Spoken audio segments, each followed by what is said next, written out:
this is as important as getting your price. I didn't know what a fundless sponsor was in 2005 and 6.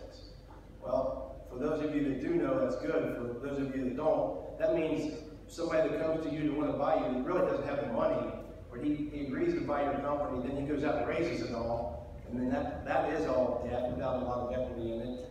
And now you're dealing with 5 or 6 owners. You don't really have the continuity of running the business. So the point is, if you find a buyer that has experience in our sector, that has a board or advisory board that wants to help you improve your business but doesn't want to just tell you how to run it. A lot of these things are important if you really want your company to succeed after you sell it and you're not just worried about getting a check. It's very important to have alignment between the people buying you and the management team that you're leaving in place. So I bring that up because back in early rounds of skepticism that we all had towards private equity, all these negotiations were done in the back room. You would see the owners sitting in the room, closing the boardroom, working until 9 at night with the CFO. You didn't know what was going on, but you knew something was going on. And then all of a sudden they came out and said, hey, we're selling the company. Well, today I think that it's important to involve your senior management team early on so that they're comfortable with whoever's buying it. Because the last thing you want to do is sell your company to a buyer who thinks they're getting a management team, and then the management team doesn't like them, so they go out and go to work for your competitor, and then you leave the current employees in a bad position, you leave the buyer in a bad position. It's really not a successful strategy for integration and growth. So you really need to feel comfortable with the buyer and know what their history is in our space.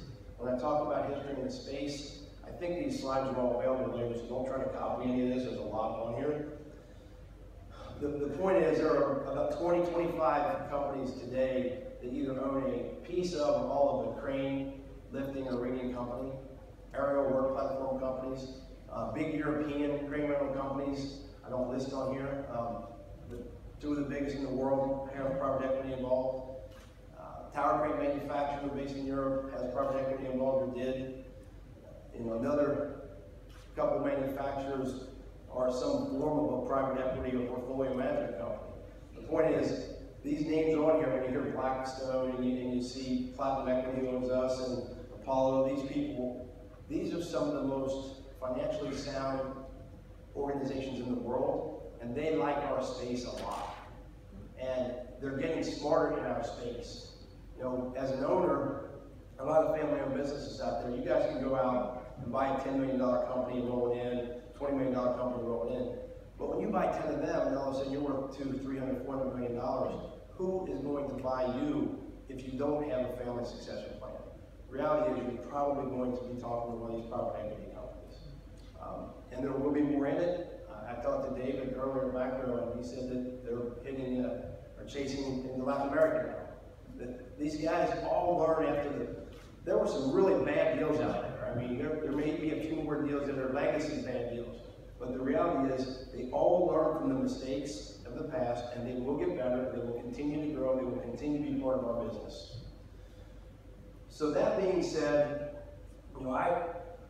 I have a lot of time that I spend talking to some of my friends that are still family-owned businesses, and they're interested in selling. And I don't make a nickel buying companies from the PE side, but I do like to add value to my friends and their families. So we talk about how they can enhance their value and how they can make a sale process more efficient. One of the things I can tell you from our experience with some of the more sophisticated private equity guys is that appearance does matter, and this is a pretty important list to me. So when you're getting ready to sell, and you don't start negotiations with anybody, I have my slides backwards, but when you're getting ready to sell, these are very important traits to have and things that have checked the box on your side of the business. The first one I believe is the most important. When we look at buying a company that closes their books in 60 or 90 days, you'll never, as evaluating the business, you can never find out what they really did because they're lagging like 2 or 3 months. So a private equity firm today, in 2000 they would have watched it, they didn't care. Today, clean financials, audited financials that are closed within 15 to 30 days are very critical for their part of the evaluation process. You know, a proven management team with a track record. And we just heard again, family-owned businesses, who's your succession, who's taking over? Well, what I would tell you is more important is who's not in the family business that's running it. Who do you have in the field? Who do you have operationally? What's their experience? How have they done through some cycles? The PE guys are going to look at that because they want to know that if 5 family members take a check and cash out, that you have a team in place that can run this business. Safety that's table stakes. You got to have safety to get in this game when nobody's going to buy it. If you don't have an EMR, you know, in that 0.5 today, 0.73 or below is probably, you know, 1 used to be the goal. You have to have a real legitimate safety record and proven track record there. Fleet management and maintenance, they figured this out. Again, this is one of the things that got burned on early on. People quit working on their fleets for 6 months or 12 months. They took all that money off the table. They were taking that and they were selling the business. And the first thing the buyer had to do was reinvest $20 million to fix the fleets or get rid of the old cranes. That ship has sailed. These guys are smart. They're looking at the age of your fleet, the condition of your fleet, the maintenance programs, and they want to see records. Pricing strategy and metrics. Again, didn't figure that out in the first round. Today, they will look at every crane you own. They will look at when you pay for that crane. They will look at utilization and ROI on the crane, not the labor, for the life of the machine. And they aren't going to judge you on how you did. They're just going to try to determine, do you have the metrics in place to make a good decisions on what you buy and what you rent, and can they improve on that? So having that record is important for you as an owner. A fully integrated branch network. You know, some companies might have 2, 3, 4 branches. A lot of you guys out there might have 6, 8, 10, 12 branches. Well, when Maxim was rolled up, it was 31 companies, and they operated as 31 branches for 10 years. If the branches don't talk to each other, and today that means electronically, if there's not a way to be able to see assets and share equipment between regions, if there's not a way to move equipment and they can't see that, you know, Jan talked about trying to save money and be more efficient by counterweight cranes being in the north of the region and the job in the south instead of crossing each other. What the private equity guys want to know is that as an owner, you already have that figured out internally, and they don't have to reinvent that wheel, that your branches are talking and communicating to each other. The willingness of the management team to reinvest. They're going to assume as an owner you're going to check out, even though they're going to tell you that, hey, we want you to stay. That's kind of BS in this telling. I mean, I would love it, but historically that's not the case. And there's a reason, I'll tell you why in a minute. But the point is, they want your management team. They want you there. They want you not to go out. They want you on as a consultant, but you're not going to like the way they run it compared to the way you ran it. So just accept the fact that you want your management team to be comfortable. You want them to stay in place, and you want to be able to have your senior guys have a bite of this apple, and that's going to make them more comfortable about investing a lot of money for your business. Some of the keys I believe that are important to growing and succeeding after you sell. Again, I'm not going to read all these, but the top one I think is the most important. You have to trust the guys that you're selling to, and they have to trust your management team. As long as you guys are working together in the spirit of growth and trust, and you like them when you're doing the deal, then you can proceed and work things out. This OpCom is an operating committee. I think that's a better answer than having a board that tries to tell you what to do.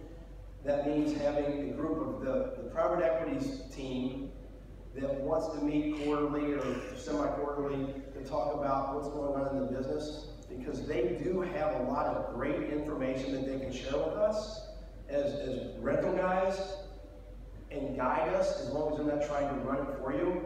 I think that's a good way to work out the relationship between each other. The last bullet here says seller must accept the new owners. I compare it to a car. When you sell your car, if you have a classic car and you love your car, you baby your car every day, you say, oh, I had it in the garage, it was great, I drove it on Sunday. When you sell it, if that guy takes it to the racetrack and tears it up, it's his car.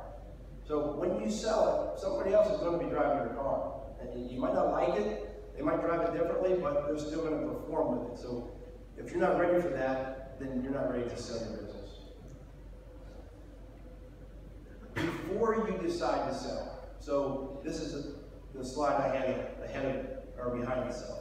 Before you decide to sell, I think it's very important that you do this before you start talking extensively to a PE firm.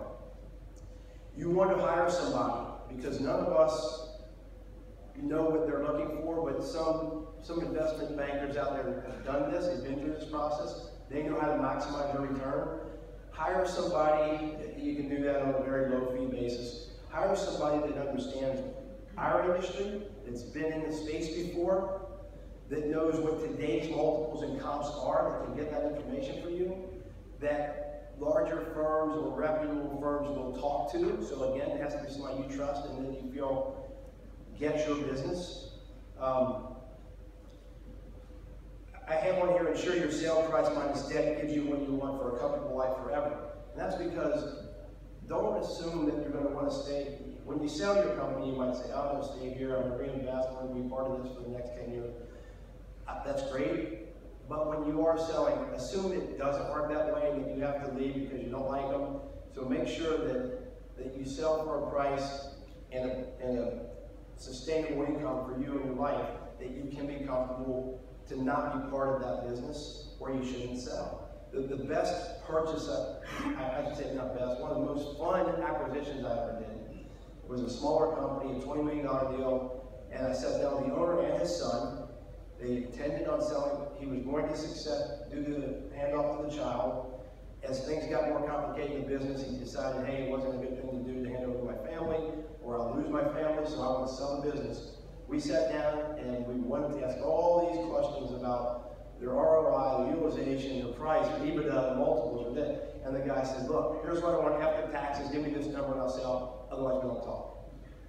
So that was pretty easy, all right? You figured out what he had in assets, you looked at his debt, you put together a tax structure, you gave him his number, and it was the most smooth transition I've ever had in my life. And I don't think that's the norm, but anyway, the point is, he knew what he wanted, he knew what he had to have after taxes and the debt, and he was happy with it. When I say on here, appearance, organization, fleet, etc., it's key, man. I mean, you know, if you have cranes out there that are 3 years old and look like they're 20 years old, or you have 20-year-old cranes that look like they're 3 years old, condition sells, maintenance sells, appearance sells. It shows the pride you have in your business. The buyers recognize that, you're going to get a premium for that. When I say install a performance-based comp plan, we've all gone through, many of us still have, companies where we provide our salespeople, our branch managers with a base salary and then a year-end bonus based on how we feel on December 24th or something. That really isn't good for a buyer. They want to know you have measurable goals, they want to know you have criteria that throughout the year, quarter, whatever, you have attainable goals for the people, they're compensated based on performance, and there's a structure in place. That will help you in the sale process. Again, my last 3 slides are going to give you something I think is meaningful based on our experience, but one of the other things that you can do to enhance value beyond EBITDA, we all heard EBITDA, we used to say it's EBITDA, D-U-H, EBITDA, because you know what, we're all in business to rent cranes, make money, do things safely. None of us grew our business based on this thing called EBITDA. You're doing it mostly as a way to grow. You're not even set up, you're doing things for tax reasons, you're capitalizing, you're expensing repairs, not capitalizing repairs. There's a lot of things that we're doing as owners that you don't do in preparing for a sale. Well, the person you hire as an advisor will help you get that all in place before a sale. But in addition to your sale price, there's some very small things you can do at closing or right before closing that help you as an owner get more value for the business than just a multiple. And some of them I put on here, if you have a lot of real estate, you do long-term leases to the buyer. That's a nice thing for family and estate planning. That's a super way to get around some tax issues, leasing back the property instead of taking cash. When I say actively eliminate friends and family, that's a tough one because as we saw on your triad up here, family is the most important, and I agree with that. Well, when a buyer is looking at your business, if he sees that your brother, your cousin, your sister, your mom, your dad, all these people are on the payroll, well then you're saying I want to add back for them and I want to deduct that because they're really not. There's all kind of little traps you get into here. So prior to selling your business, clean it up. If they're not